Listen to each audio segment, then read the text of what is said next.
Shalom saudaraku, berjumpa kembali bersama dengan saya Pendeta Jakob Setio, masih dalam program Sapa Jemaat di Rumah. Kali ini kita akan bersatu bersama-sama, mari kita berdoa. Bapa kami rindu, firman-Mu sungguh memberkati kami, dan biarlah melalui renungan firman itu, kami semakin dikuatkan, diteguhkan di dalam pengiringan kami akan Engkau. Kami siap diberkati, terpujilah nama-Mu kekal selama-lamanya. Dalam nama Yesus kami berdoa, haleluya, amin. Firman Tuhan, saya ambil dari Yesaya 55 ayat yang ke-11. Saya ulangi, Yesaya 55 ayat yang ke-11 berkata, "Demikianlah firman-Ku yang keluar dari mulutku, ia tidak akan kembali dengan sia-sia, tetapi ia akan melaksanakan apa yang kukehendaki dan akan berhasil dalam apa yang kusuruhkan kepadanya." Haleluya. Saudara-saudara, percayakah Anda bahwa firman Tuhan itu berkuasa?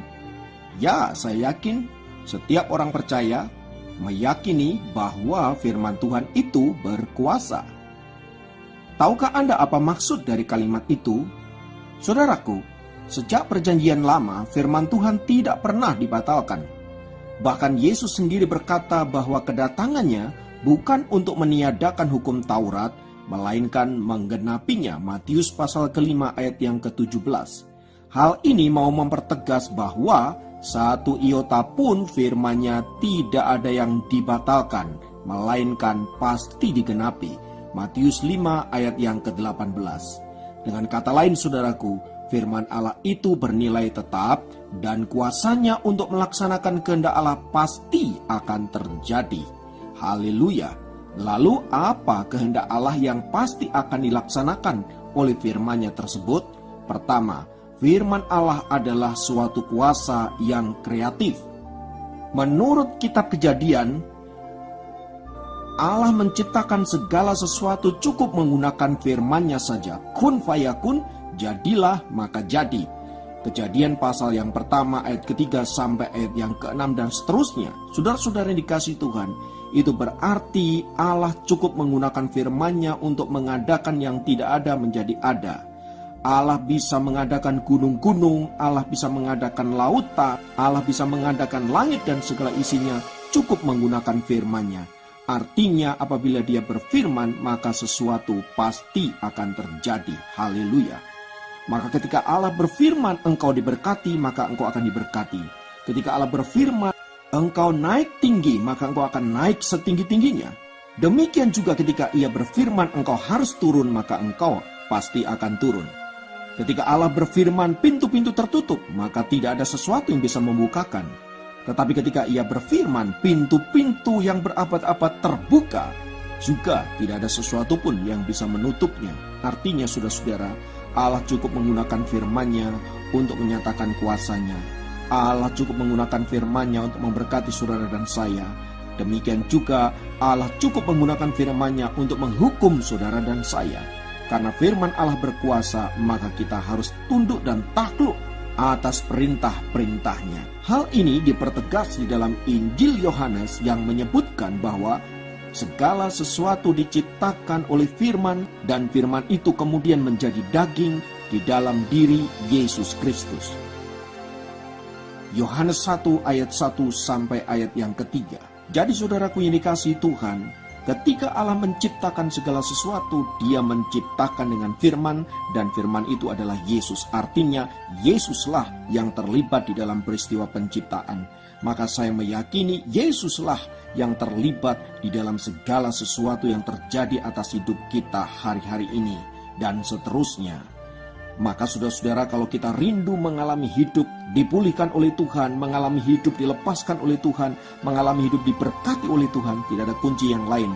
Kita harus bertemu dengan Yesus, kita harus mengalami Yesus, sehingga kita boleh melihat bagaimana firman Allah itu dinyatakan, kebenaran Allah itu dinyatakan, dan hidup kita boleh mengalami keajaiban demi keajaiban. Haleluya. Dan itu dikerjakan oleh firman Allah, yaitu Yesus Kristus. Yang kedua saudara-saudara, Firman Allah juga berkuasa untuk menopang ciptaannya. Artinya apa? Segala sesuatu yang diciptakan oleh Allah itu tidak ditinggalkan begitu saja. Ia diteguhkan oleh firman-Nya, ia dijagai oleh firman-Nya. Kitab Ibrani mengatakan bahwa Allah menopang segala sesuatu yang ada dengan firman-Nya yang penuh dengan kuasa. Ibrani 1 ayat yang ketiga. Dan yang ketiga, saudara-saudara, firman Tuhan berkuasa untuk memberikan kita kehidupan. Rasul Petrus memberikan kesaksian bahwa kita dilahirkan kembali oleh firman Allah yang hidup dan yang kekal. 1 Petrus 1 ayat yang kedua. Itu artinya bahwa hanya oleh firman kita memiliki kehidupan. Hanya oleh Yesus kita memiliki kehidupan. Tanpa Yesus kita akan mengalami kematian untuk selama-lamanya. Oleh sebab itu kalau kita ingin menikmati hidup, bahkan hidup yang kekal, terimalah Yesus dan alamilah Yesus. Yang keempat, saudaraku, firman Allah menyertai setiap orang yang percaya agar mereka bertumbuh dalam pengenalan akan Kristus. Ia berkuasa untuk apa? Membuka dan menutup. Ia berkuasa untuk menghidupkan dan mematikan. Ia juga berkuasa mengangkat dan menurunkan. Ia berkuasa melakukan segala sesuatu dalam hidup kita. Itulah sebabnya mengapa firman Allah bekerja dan menyertai orang-orang percaya agar kita boleh melihat kuasanya nyata dalam hidup kita. Maka saudaraku, kalau kita rindu mengalami itu semua, tidak ada cara lain. Saudara harus bersekutu dengan firman, dan firman itu adalah Yesus Kristus. Yang kelima, firman Allah menjadi pedang yang diberikan kepada kita untuk melawan tipu muslihat iblis. Efesus 6 ayat yang ke-17. Maka kalau saudara rindu menaklukkan tipu muslihat iblis, tidak ada cara lain selain daripada menggunakan firman Allah untuk melawan siasat-siasat iblis tersebut. Haleluya. Dan yang keenam, firman Allah memiliki kuasa untuk apa? Menghakimi kita. Para nabi dalam perjanjian lama dan rasul-rasul dalam perjanjian baru seringkali mengucapkan kata-kata hukuman dengan menggunakan firman Allah yang mereka terima dari Tuhan. Yohanes 12 ayat yang ke-48. Artinya apa, saudara-saudara yang dikasihi Tuhan? Artinya firman Allah juga berkuasa untuk apa? Untuk menghakimi saudara dan saya. Firman Allah berkuasa untuk mengoreksi hidup saudara dan saya.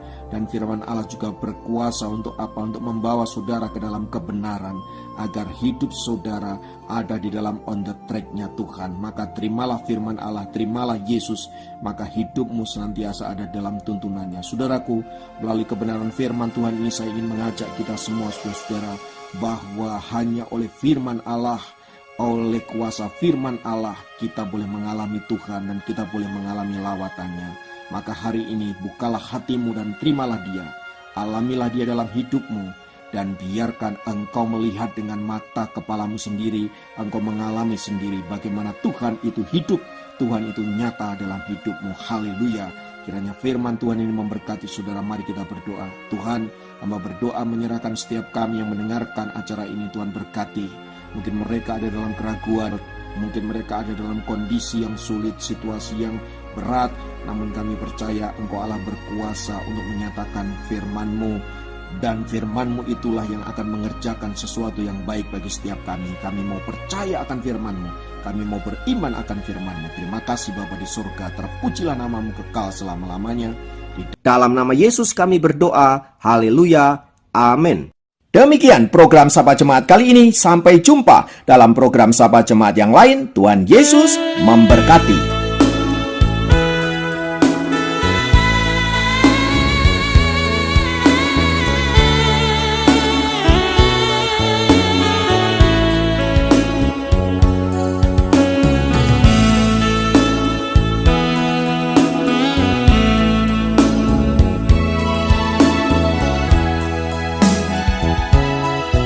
Meskipun di dalam lembah dan terasing jiwaku,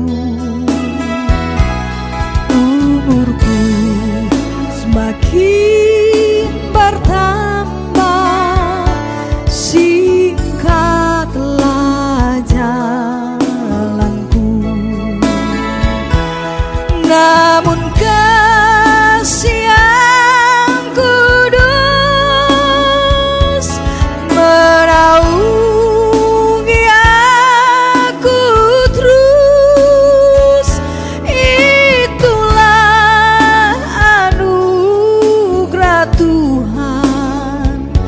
sobat dari Galilea.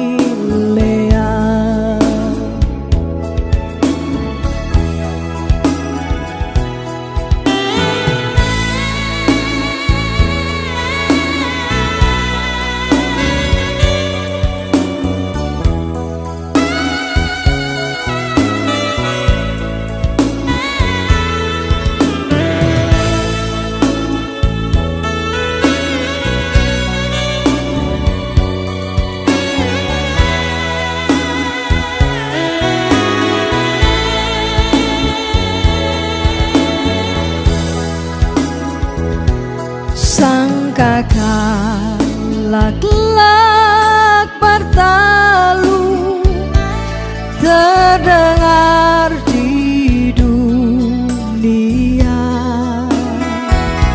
jiwaku tentram